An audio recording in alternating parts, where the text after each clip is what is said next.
Hello everyone, this is ANURADHA Sharma and you're watching my channel IELTS with ANURADHA. Part 1. You will hear a radio announcer giving details of the evening's broadcast programmes. First, you have some time to look at questions 1 to 5.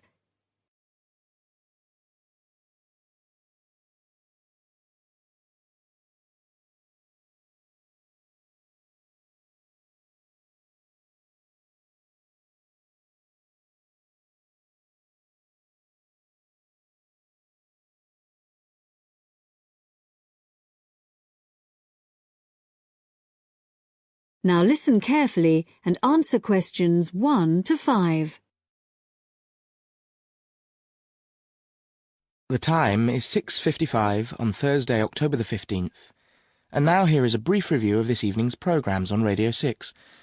Starting in just a few minutes, at 7 o'clock, we have the first programme in our new series, Animal Talk, a documentary with Laura Martins and Jeff Burns. And I'll be telling you some more about that in a minute. Then at 7:50 there will be a broadcast on behalf of the Rare Species Protection Group, telling you about some of the work they're doing to preserve endangered species.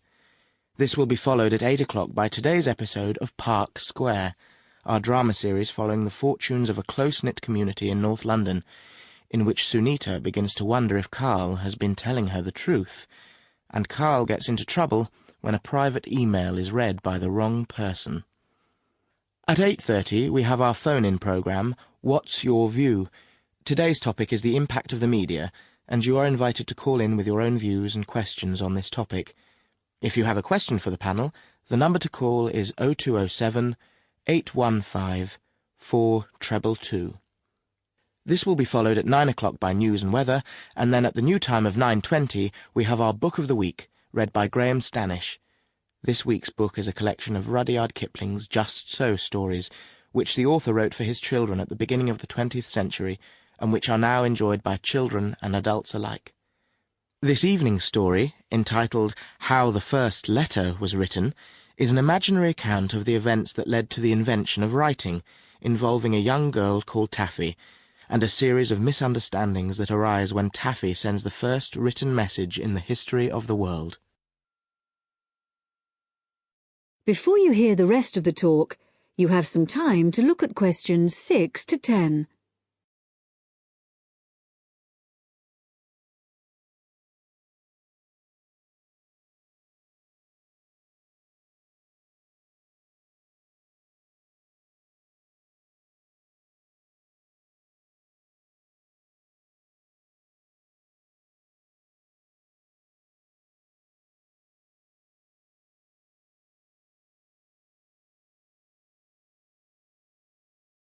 Now listen and answer questions 6 to 10. And now, some more information about our major new documentary series, Animal Talk, which explores the fascinating area of animal communication. Tonight's programme compares the communication systems used by two of the world's largest creatures, the killer whale and the elephant. Although these might seem like very different creatures, in fact there are a lot of similarities between them. They're both mammals, they both live in groups, and the social bonds they form are extremely strong. For example, when a new elephant is born, the others in the group will all gather round to greet it. They also live for a long time, like humans, and their brains are very large, which means that there may be room for something in there that allows them to process some type of language. In the programme, Laura Martins, who has spent many years studying the communication systems of whales, describes how although whales do have very good sight, like humans they mostly use sound to communicate. In the case of whales, this is because this travels well in water, where visibility may be limited. In the programme, you'll hear underwater recordings of the whale calls, but what we don't know yet is whether the whales are talking to one another, or whether the sounds are just to allow them to identify one another. Also speaking on the programme is Dr. Jeff Burns, who has made a special study of elephant communication. Elephants use all their senses to communicate, but as Dr. Jeff Burns explains, one way we are only just beginning to find out about is what has been referred to as silent singing. Sounds produced by elephants which are too low for humans to hear, but can be heard by other elephants. And did you know that another way in which elephants can hear is with their feet? So, when one elephant stamps on the ground, maybe to warn about danger, the sound travels through the ground, and another elephant up to 30 kilometres away may pick it up. To find out more about exactly how they do this, stay tuned to Radio 6 for Animal Talk. That is the end of part 1. You now have half a minute to check your answers.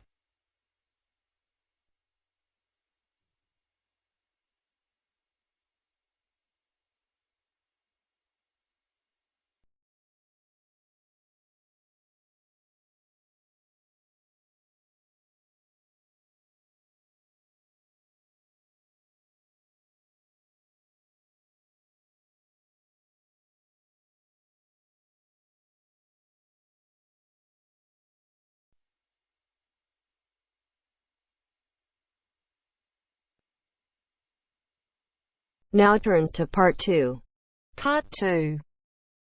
You will hear a conversation between a travel agent and a customer.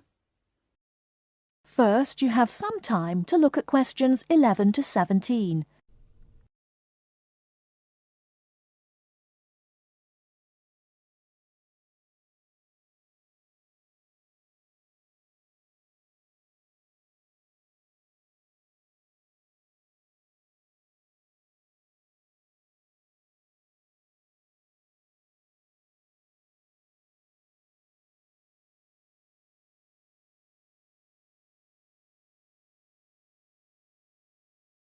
Now, listen carefully and answer questions 11 to 17. Good morning. Can I help you? Yes, I'd like to get some information about trips to New Zealand. Certainly. Take a seat and I'll be right with you.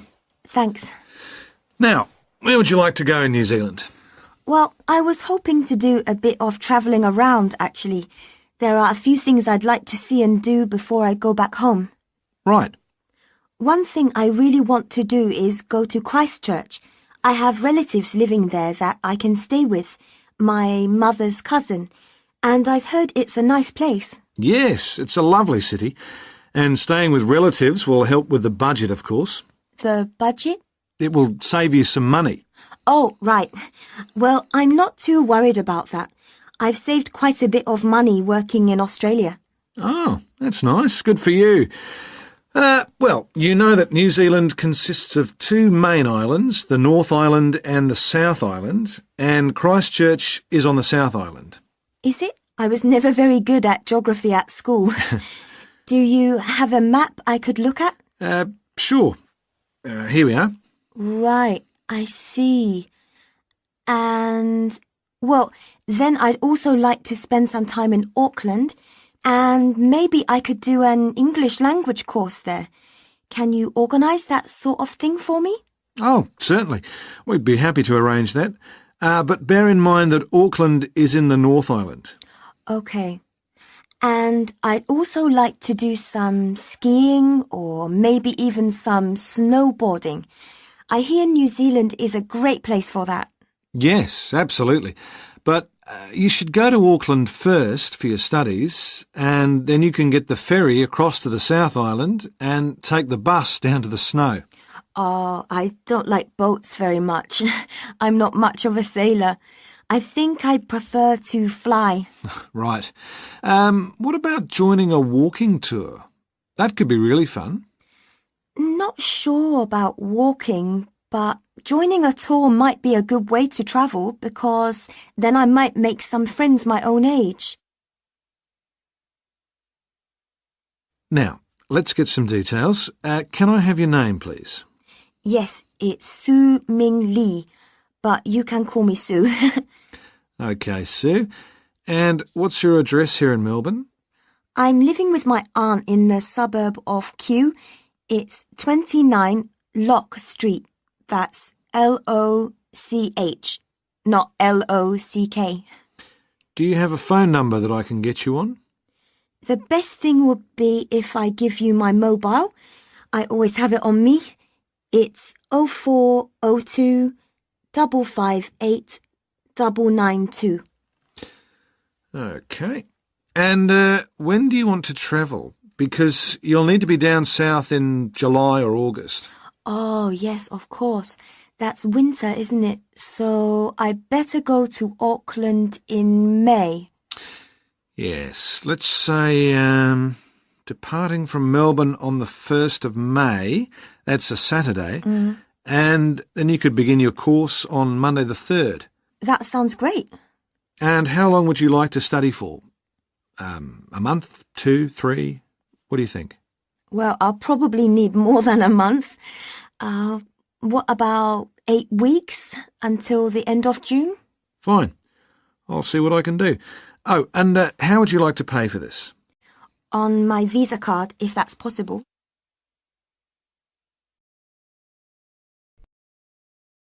Before you hear the rest of the talk, you have some time to look at questions 18 to 20.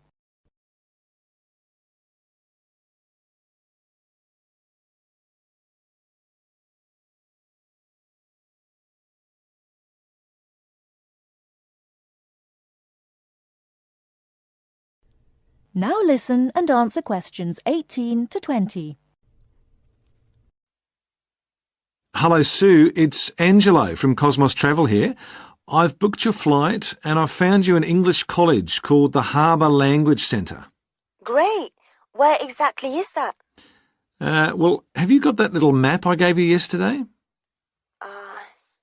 Yes? You see where the harbour is with the 3 wharves and the water? Yes. Got that? OK, there are 2 parallel streets. Quay Street, that's Quay, and Customs Street. The building where the college is located is on Quay Street, opposite Prince's Wharf. Right. Got it. And what about accommodation? Well, I've booked you into a hotel for the first 3 nights, and then the accommodation officer will find you a family to live with. Good. And where's the hotel? It's a short walk from the college, on the corner of Queen Street and City Road. Which corner exactly? On the left-hand side as we're looking at the map. OK, near the little park. Yes, that's right. And what about a good bookshop? I'm going to need to buy a dictionary and some English books.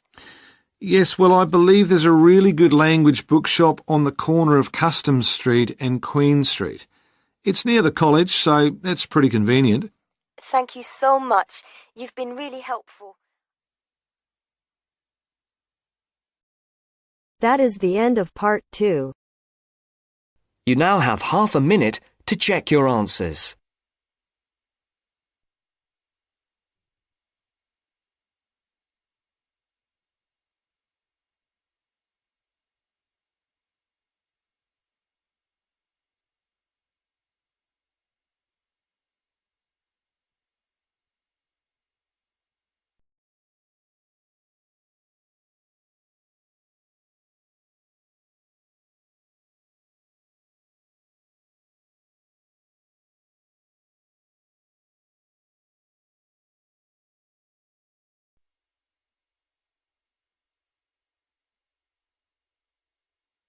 Now turns to part 3. Part 3. You will hear a woman called Phoebe, who is training to be a teacher, talking to her tutor called Tony about research she has done in a school. First, you have some time to look at questions 21 to 25.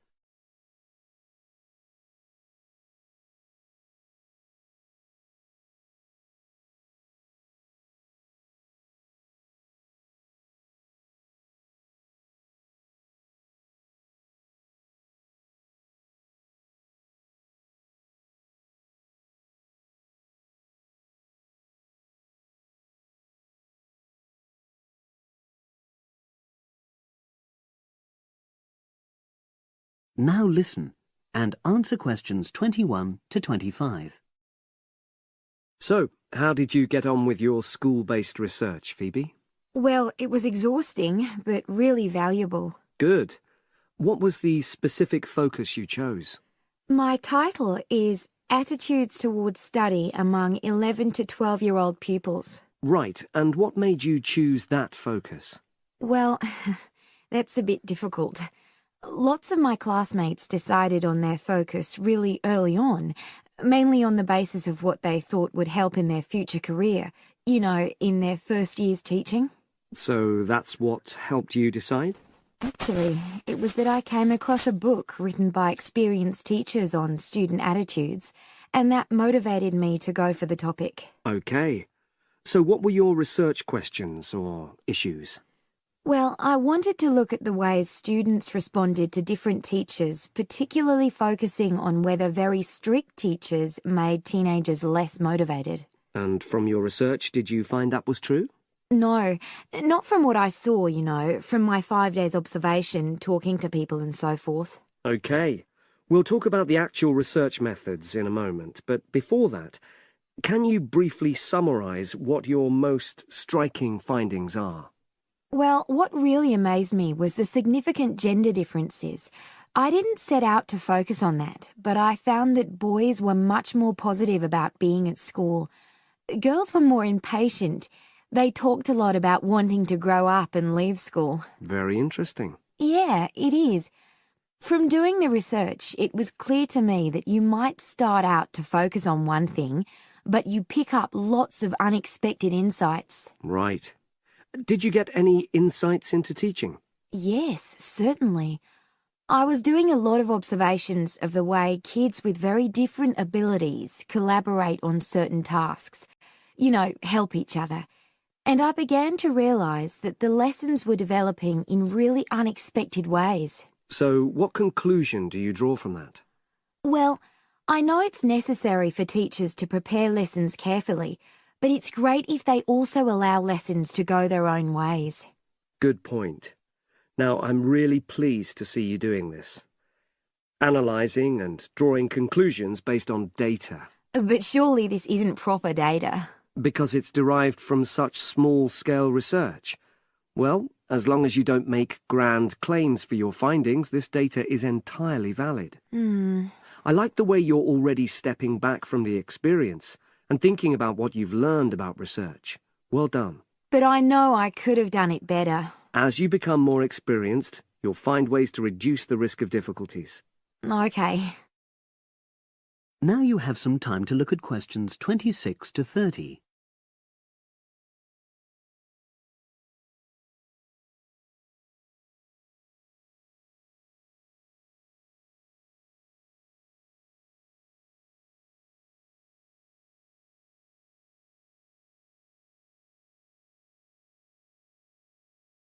Now listen and answer questions 26 to 30. So, let's look in more detail at how you gathered your data. Let's start with lesson observation. Well, it generally went quite smoothly. I chose my focus and designed my checklist. Then teachers allowed me into their classes without any problems, which surprised me. It was afterwards that the grueling work started. Yeah, it's very time-consuming, isn't it? Making sense of analysing your observation notes. Absolutely. Much more so than interview data, for example. That was relatively easy to process, though I wanted to make sure I used a high-quality recorder to make transcription easier. And I had to wait until one became available. Right. And did you interview some kids as well? In the end, yes. I talked to 10, and they were great. I'd imagined I'd be bored listening to them, but... So it was easy to concentrate? Sure. One of the teachers was a bit worried about the ethics, whether it was right to interview young pupils, and it took a while for him to agree to let me talk to 3 of the kids in his class, but he relented in the end. Good. What other methods did you use? I experimented with questionnaires, but I really regret that now. I decided to share the work with another student, but we had such different agendas it ended up taking twice as long. That's a shame. It might be worth you reflecting on ways you might improve on that for future projects. You're right, yeah. Okay. And the other thing I did was stills photography. I didn't take as many pictures as I'd hoped to. Lack of time? It's pretty easy just snapping away, but I wanted each snap to have a purpose, that would contribute to my research aims, and I found that difficult. Well, that's understandable, but remember...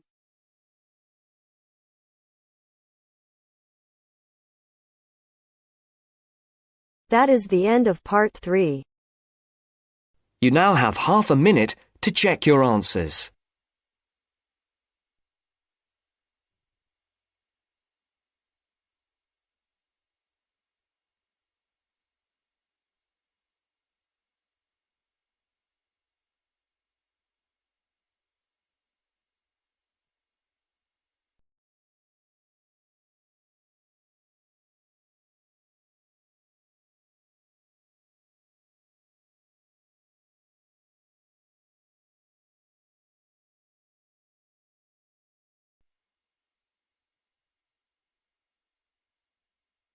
Now turns to part 4.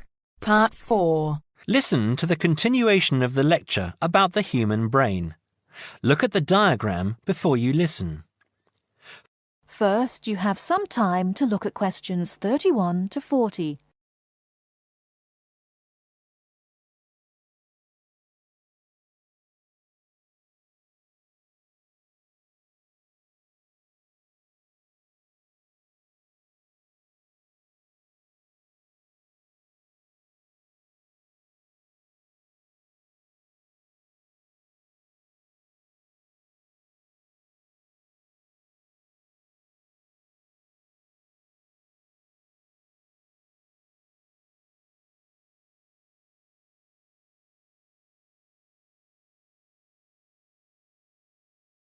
Now listen carefully and answer questions 31 to 40.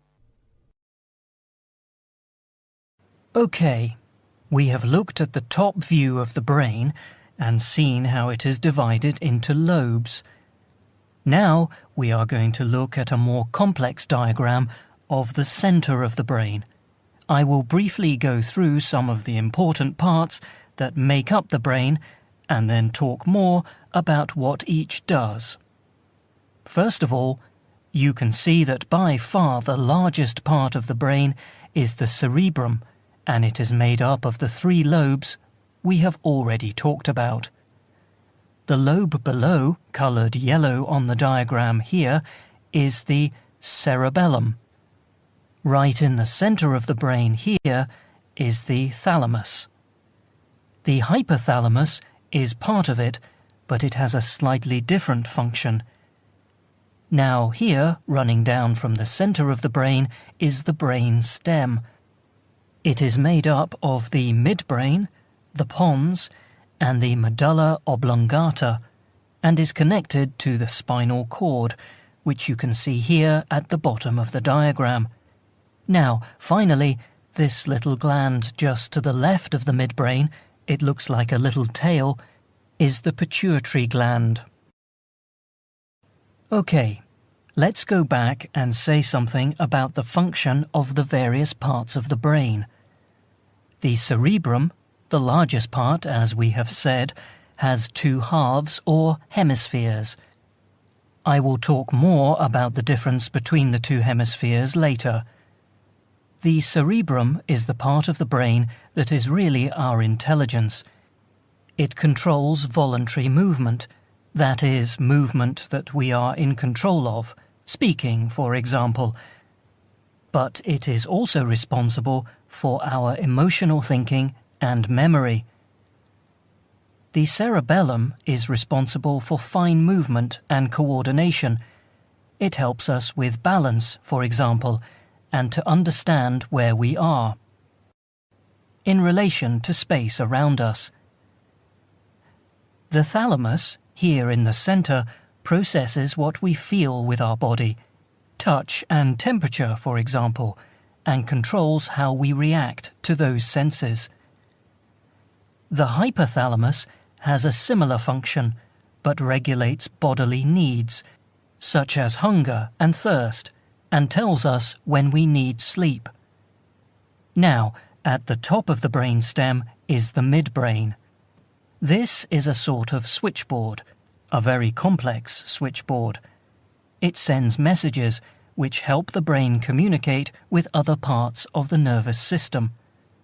The pons in the middle of the brain stem here sends messages from the cerebrum to the cerebellum and spinal cord. The medulla oblongata is here just above the spinal cord. It regulates essential bodily functions, like breathing and the rate of our heartbeat. The spinal cord is part of the central nervous system and runs down inside the spinal column. It connects the brain to nerves that go to the rest of the body. Now, the pituitary gland, this little gland, has a hugely important function. It releases hormones to the body that regulate all sorts of things. How quickly we grow, and the size we grow to, the rate at which we age. It also regulates whether we have a slow or fast metabolism and how we relate to stress. Now I am going to show you a model of the human brain, and I want you to identify... That is the end of part 4. You now have half a minute to check your answers.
Thank you for watching and stay tuned for more videos.